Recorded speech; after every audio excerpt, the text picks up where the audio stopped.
Hey guys, how we doing? So we're back at another Swag Kage video, and this one's a little bit different. I've gone through explaining technique videos from Swag Kage before. I like to re-educate myself with all these things. I've seen this one and I thought it was interesting because Minato is my favourite. I love his character design, I just think he's cool. But I've never really understood his technique properly. Like, all I understand is he throws his kunai knife with the symbols on. It sticks somewhere, and then he teleports there. Like, that's my take on how it works. But then to see that there's a video called explaining the flying. Ooh, can you imagine the flying the flying Raijin Jutsu? I was like, oh, okay, well, this would be interesting because there obviously must be like a lot more to it, and it might go into how the technique was created and some blah blah blah and.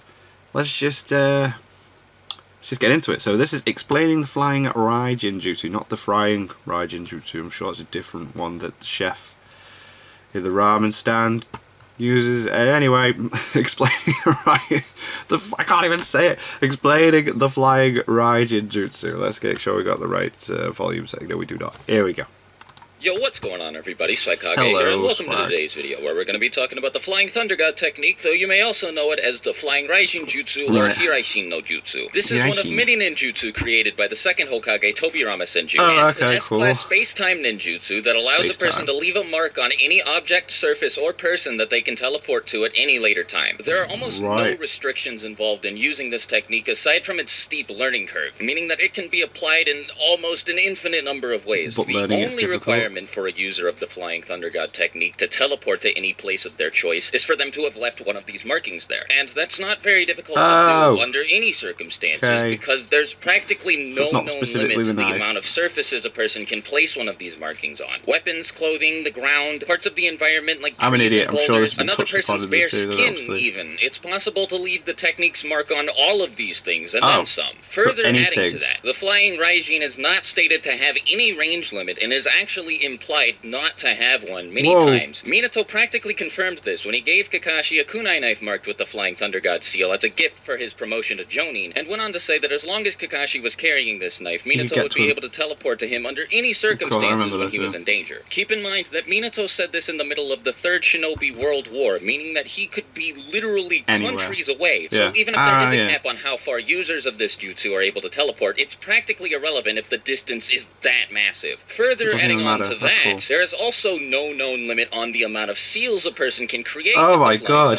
what a technique. It's worth noting that when users of Hiraishin use the technique to mark a new object or location, any previous markings they have created will not disappear. That's Minato even flat out tells Obito that the seals created how by you Hiraishin tell the difference users between the never ones? disappear. Not under normal circumstances anyway. And since there's nothing that even begins to imply that there's a cap on the amount of seals a person can create, it's probably safe to assume that Minato and Tobirama can create an unlimited amount of these markings. So the formula markings themselves effectively have no limits placed on them. But what about the technique itself? How does it work, and how does it involve interacting with these markings? Well, like I said at the beginning of the video, it's very simple. It just involves a user of the technique teleporting to any of the markings that they have created. There are no extra conditions that need to be fulfilled after the formula has been placed somewhere either. No hand seals need to be weaved, there's no need for any kind of summoning contract, none of that. Furthermore, the teleportation has no startup time either. At least not when Minato uses it, as every instance of Minato employing Flying Thunder God has always been instantaneous. The actual process for the teleportation has been described as the user immediately being sent through a dimensional void and coming out through the other side at their intended destination. Very similar to Kamui in that regard, though I doubt it's possible for anybody to willingly teleport themselves into this void for any extended periods of time. Anyhow, just like with Kamui, it seems that skilled Hiraishin users are able to use it in exchange for a negligible amount of chakra. Tobirama and Minato especially both spam this jutsu, though there are certain factors that can be introduced to increase this technique's chakra cost. Also, the amount of chakra consumed might be entirely analogous to the skill of the user, as is the amount that a person can actually get out of using this technique. While Tobirama is able to teleport both himself and other people and objects effortlessly using Flying Thunder God, and Minato is able to use it in rapid succession with just as much ease, the only other people capable of using the Flying Thunder God technique are the Hokage's guards, 3 elite Jonin, and they're only capable of using it by locking their hands together, standing in in a specific formation and combining all of their chakra together at once. None of them can Damn. use Flying Raijin individually They can't do it without themselves. standing in this formation. And so, as you can Whoop. imagine, they don't get nearly as much out of it as Minato No, and I'd Tobirama imagine. do. A ridiculous amount Let's of all skill hold is hands required and to use this constantly fight jutsu this to its guy. fullest potential. And this is made no more evident than by the fact that Minato is able to apply it even better than Tobirama can. And Tobirama's the one who created it. the jutsu. That's awesome. Now, even when bearing that in mind, both Minato and Tobirama have accomplished some crazy things with Flying Thunder God. The sort of stuff that they've been able to pull off with it really pushes the jutsu's previously established boundaries. When being used in skilled hands, it's capable of doing quite a bit more than just teleporting the user. Though some of their Right. applications can be described as advanced levels of basic teleportation, like Tobirama's Flying Thunder God Slash, many of the things that they have pulled off indicate an incredible amount of skill with the technique. They've both shown the ability to teleport anything that's connected to their chakra, and when they do so, they're Really? both capable of choosing whether or not to teleport themselves as well. Tobirama has teleported himself along with Naruto, and has also chosen to teleport people without teleporting himself, and he's also used the Flying Thunder God technique to teleport a truth-seeking orb. Minato has used it to teleport a Bijudama from the full-powered Kyuubi, no less, and a Bijudama from the Tin Tails. When drawing from Naruto's chakra, insane Minato technique. also managed to teleport both he, Naruto, and the rest of the allied shinobi forces at the same time, It's all go. simply because he was locking hands with Naruto, and Naruto's chakra was tied to everybody that Minato teleported. That's Tobirama has cool. also made it evident that it's possible for a skilled user of the Flying Thunder God technique to teleport themselves or a target to a seal created by another Flying Thunder God user. And when working together, Minato and Tobirama, by marking themselves with their respective Flying Thunder God markings, are able to switch places That's using cool, this yeah. technique. Of course, all of these secondary applications likely require more chakra, though it's impossible to gauge how much, since most of these showings are from when Tobirama and Minato were reanimated and had unlimited chakra. Regardless, I imagine it requires a higher amount of chakra than the Spam technique's that basic function, thing. which is just to teleport the user and nothing more. And this is what the Flying Thunder God is most famous for. Minato practically won Konoha the Third Shinobi World War this way, single-handedly, by using his iconic Flying Raijin inscribed kunai knives that he would scatter all across the battlefield, either himself or with the help of his teammates, which would allow him to effectively teleport anywhere he wanted at any given time during a battle, and gave him complete control over every battle he took part in. He was able to slay dozens of people by the second using the Flying Thunder God technique this way. Not to mention the fact that kunai can be thrown allowed Minato to teleport into the air to the location of an airborne kunai and a whole bunch of other stuff. Anyhow, though, I think that about covers every detail of the Flying Thunder God technique. If I did miss anything important, let me know in the comments below, but I'm pretty sure I got everything, so this is where I'm going to end the video off. Isn't it weird that I was talking about him at the start? And if you're new here, make sure you subscribe and hit That's the so like weird. button. And if you really love me, That's what I maybe meant check with out my the Twitter frying and Patreon. jutsu. As always, thank you guys for watching the video all the way to the end. If you have any ideas for future video topics you want me to cover, leave them in the comments below. And I hope to see you in my next video. Till then, though, talk to you later. Swakage out. Bye.